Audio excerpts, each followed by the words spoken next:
ఇప్పుడు ఇన్ని అబద్ధాలు ఆడే కేసీఆర్ కుటుంబంని ఎట్లా మేము నిజమైన పరిపాలన అందించే కాంగ్రెస్ పార్టీ సీఎం రేవంత్ రెడ్డి గారు, బట్టి electricity minister, deputy CM,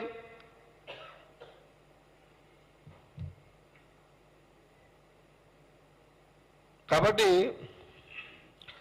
KCR గారికి ప్రజలకు కరెంటు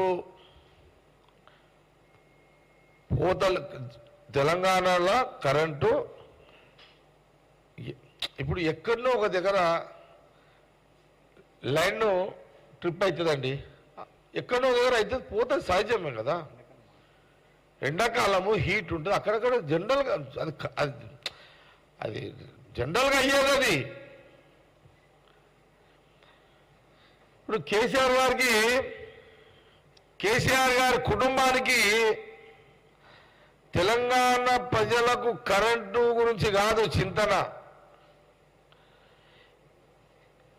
కేసీఆర్ గారి కుటుంబానికి పొలిటికల్ పవర్ కట్ అయిపోయింది. తెలంగాణ ప్రజలు కట్ చేశారు. కేసీఆర్ గారి కుటుంబానికి పొలిటికల్ పవర్ కట్ అయిపోయింది.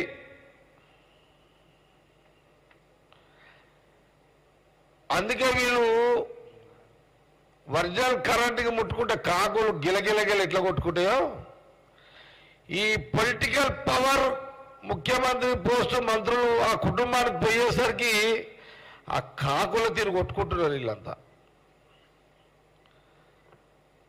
కరెంటు ముట్టుకొని ఎట్లయితే కాకులు కొట్టుకుంటాయో, ఈ పవర్ పోయేసరికి కేసీఆర్ గారి కుటుంబము వీళ్ళు కాకుల తీరు పవర్ పోగానే కొట్టుకుంటున్నారు.